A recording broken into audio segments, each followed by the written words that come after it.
dafa mel ni dafa am tekk-tekkaaral Tivaouane.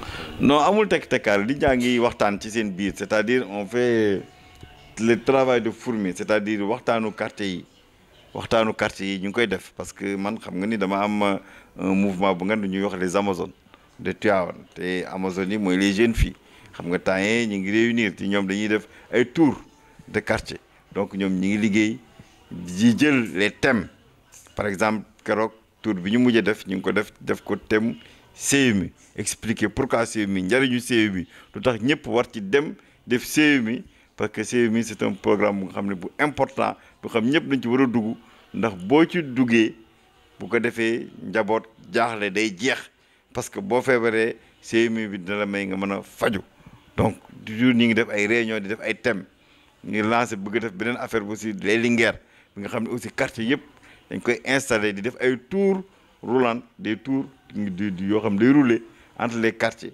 di waxtaan ak nit ñi di yee nit ñi te débat li ñuy wax te débat agrandi nga xam ne dañuy waxtaan sur le programme du président Macky Sall wax li mu defagul ak li mu nama def donc moo tax y a de l'animation y a vraiment un travail de fourmi ñi nga xam ne aussi xam nañ ni d'accord ñoo ñëpp parce que xëcc nañ leen ngi leen di xëcc ndànk-ndànk mën naa wax ni que département Tivaouane parce que amatul opposition ñëpp a ngi ñëw te di ngeen ci xam dara ñëpp ngi ñëw vraiment PDS boo waxee ñëpp ngi ñëw mooy boo jëlee organisation yi fi amoon président des femmes président des jeunes organisation yi ñëwoon yëpp ñëpp waxtaan nañu ak ñoom ba ñu d'accord donc vraiment Tivaouane moom li fi président waxoon ni war ngeen a am plus de 50% loolu c'est fini donc dinañ am plus de 50% parce que ñëpp ñëw nañu.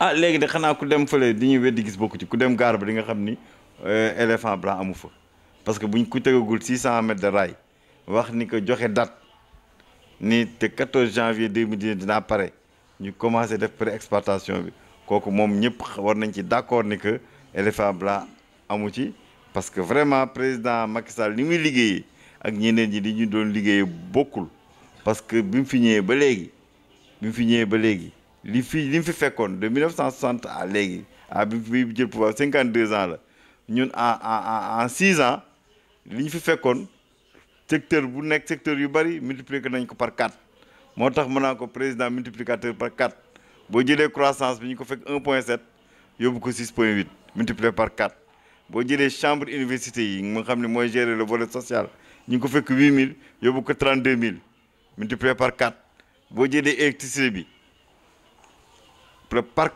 de production d'électricité ñu ngi ko fekk à peu près 500 mégawatts ñu ngi ko yóbbu 1100 mégawatts multiplié par 2 boo jëlee arachide bi production record 1,5 million tonnes pour la première fois Sénégal atteindre loolu boo jëlee ceeb bi 950 000 ñu ngi ko fekk 450 000 yóbbu ko 1,05 million multiplié par 2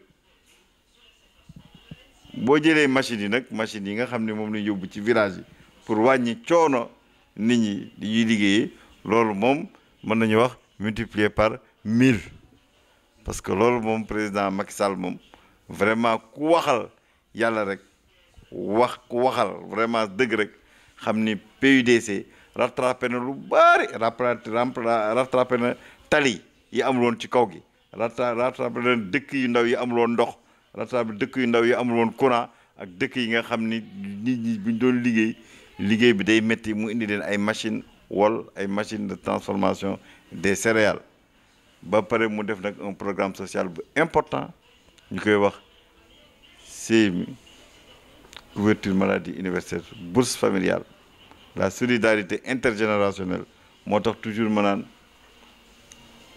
l'inclusion sociale est une donnée fondamentale de la politique du président Macky Sall l'inclusion sociale président Macky Sall rek la ñuy gis muy def croissance di def social xam nga social généralement du directement productif ngay def croissance bu ngan boole ci social te dul wàññi dara parce que programme bi mu def moo tax axe 1 mooy tirer la croissance axe 2 mooy capital humain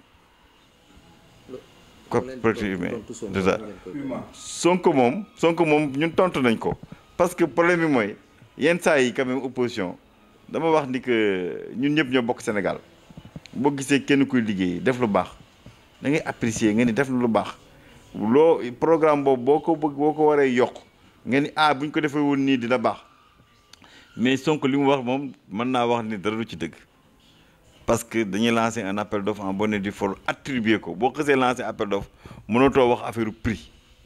Deuxièmement te li ñu wax mooy prix bi de Dakar à Diamniadio 568 milliards la je le confirme bi mu bindee lettre aussi ñun ñoo ko tontu assemblée ñun ñoo ko confirmer ni ko prix bi 568 milliards la ba Diamniadio maintenant moom li mu wax dañ ci war a yokk taxes yi boo xam ne bu fekkee da ngaa jéegaani sa économie attanul projet bi nga jël ci tuuti jéegaani extérieur financé la projet bi day nekk hors taxe parce que extérieur du la financer ay taxes yoo xam ne da nga koy defaat ci sa gafaga moo tax le projet hors taxe moom taxes yi la ci bëgg a yokk te taxes yi kenn du ko yokk bu ñu ko doon def kon projet yi nekk ci Sénégal yëpp yi nga xam ne dañuy am financement extérieur dañ ko ci waroon a yokk kon kenn mësul yokk ay taxes ci financement projet donc kenn du ko ci yokk donc vraiment li muy wax moom xam na ni liñ ko répondre xam na ni li muy wax du noonu mais bu leen fàtte ni opposition amalgame intoxication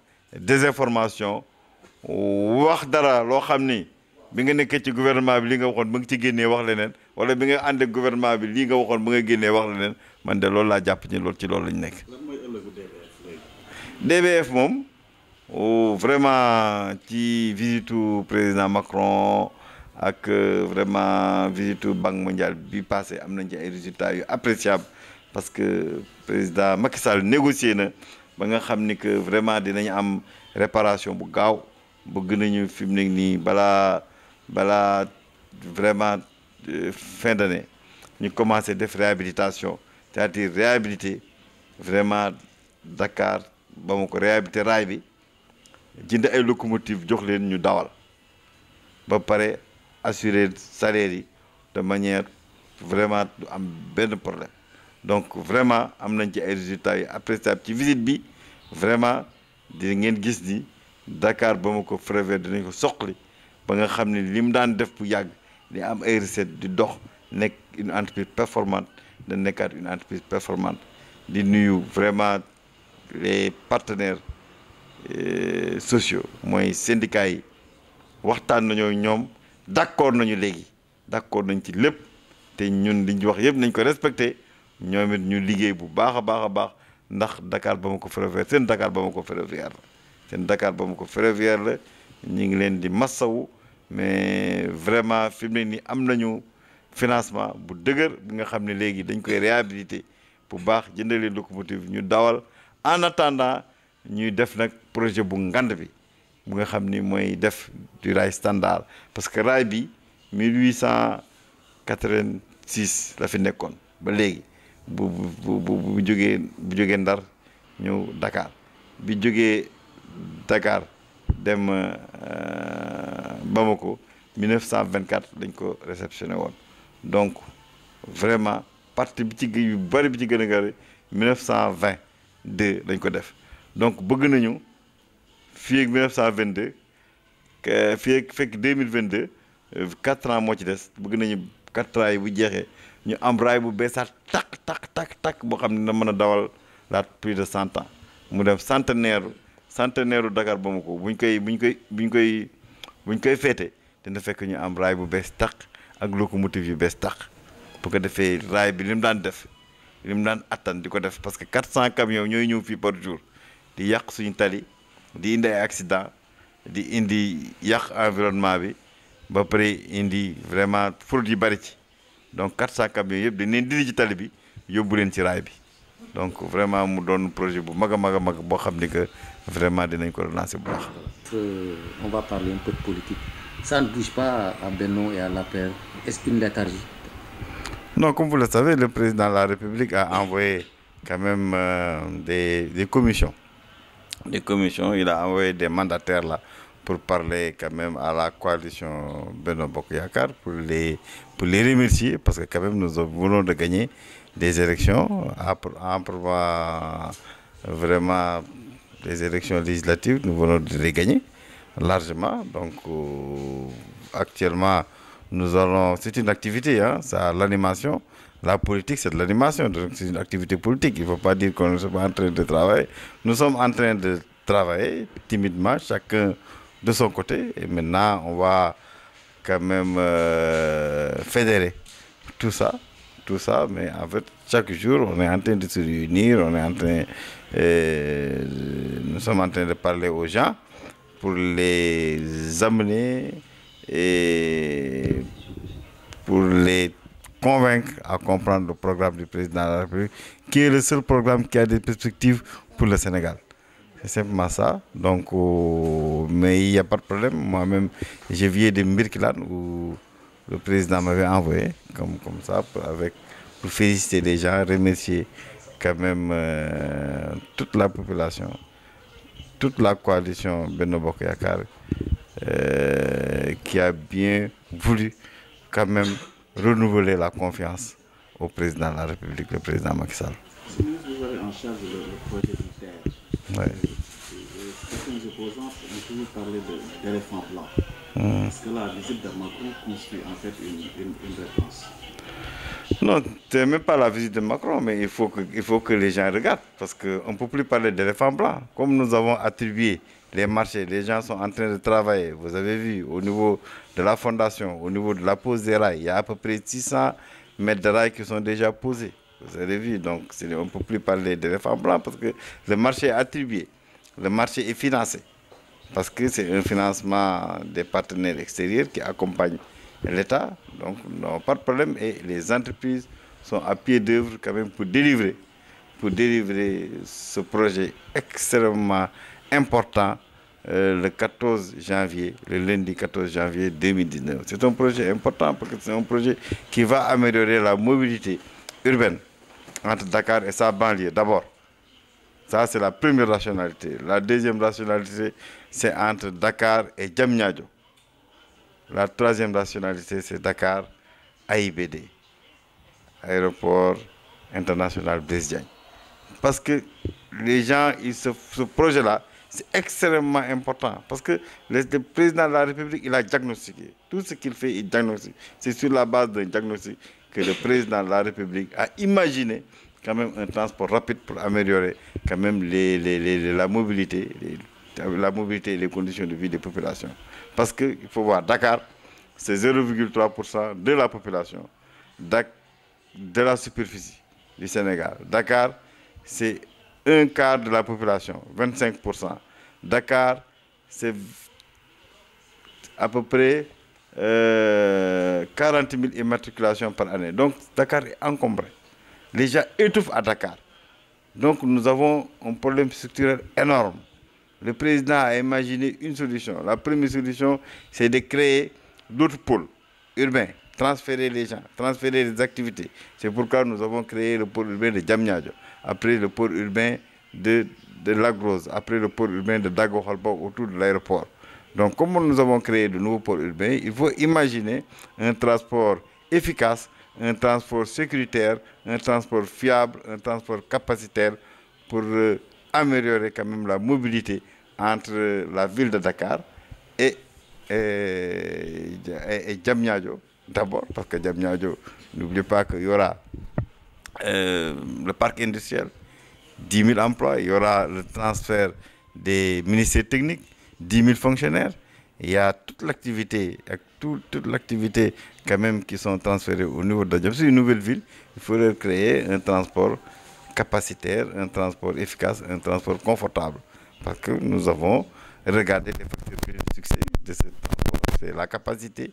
Nous quittons 17 000 voyageurs par jour pour aller à 115 000. C'est la régularité. Donc, nous prévoyons d'avoir au moins un train chaque 15 minutes. Et c'est la capacité. Parce que nous quittons 17 000 voyageurs pour aller à 115 000 voyageurs.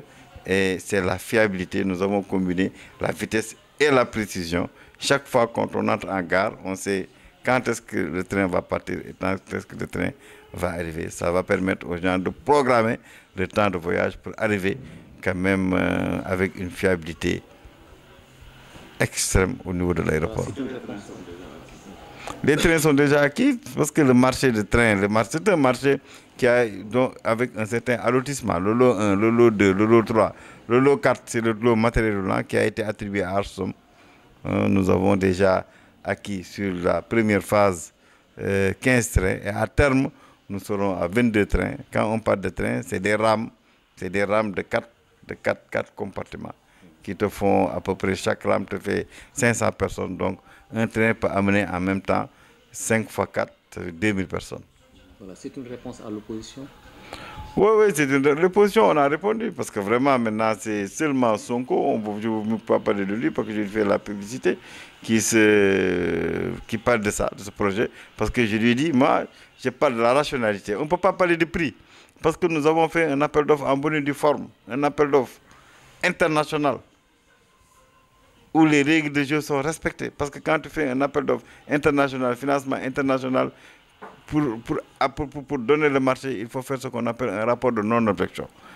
Quand tu fais un rapport de non-objection, les bailleurs de fonds qui ont financé ce projet, c'est-à-dire la BID et la Caisse française de développement, ils donnent le rapport de non-objection et on ne peut pas quand même on ne peut pas déroger à la transparence parce que tous ces bailleurs de fonds, ils appartiennent quand même à des puissances étrangères beaucoup plus puissantes que nous. Donc on peut rien faire. Donc c'est un appel d'offres international. Nous avons la meilleure offre, donc l'offre la moins chère sur cette taxe qu'on devait faire. Et maintenant, Sonko, ce qu'il dit, il dit que c'est plus cher, il a ajouté les taxes, il ajoute la deuxième phase. Nous avons toujours communiqué. La première phase, Dakar, Diamniadio, c'est 568 milliards. On n'ajoute pas de taxes parce que les bailleurs de fonds ne financent jamais, quand ils financent un projet, financement extérieur, ils ne financent jamais les taxes. Ils ne financent pas les taxes, c'est des projets hors taxes. Tous les projets qui se sont faits depuis l'indépendance jusqu'à présent, si c'est hors taxe, on ne doit pas ajouter la taxe. Si c'est financement extérieur, c'est hors taxe, hors douane. On ne doit pas ajouter au financement du projet le coût de la fiscalité. Vraiment, c'est faire de l'amalgame, faire de l'intoxication, changer la perception des gens. Ils ont d'autres quand même, c'est des dérives quoi, c'est des dérives. Mais vraiment, le projet est extrêmement bien géré et nous travaillons quand même pour améliorer les conditions de vie.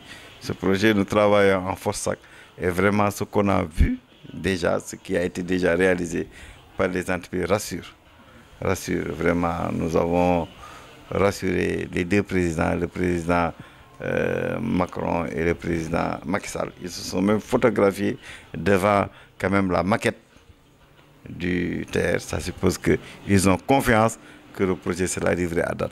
Et maintenant, quelles sont un peu les perspectives qui s'offrent à DBF qui est complètement...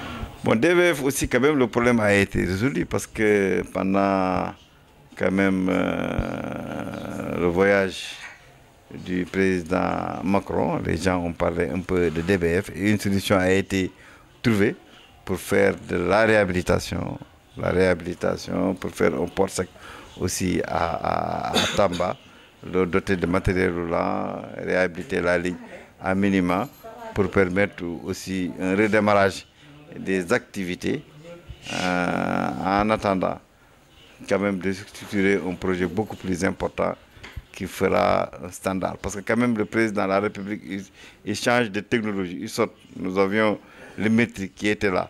130 ans après, le président veut faire autre chose, veut améliorer quand même ce qui se faisait. Nous allons aller vers le standard. Parce que le TER, quand on parle de TER, c'est le transport express régional. Ça relie des régions.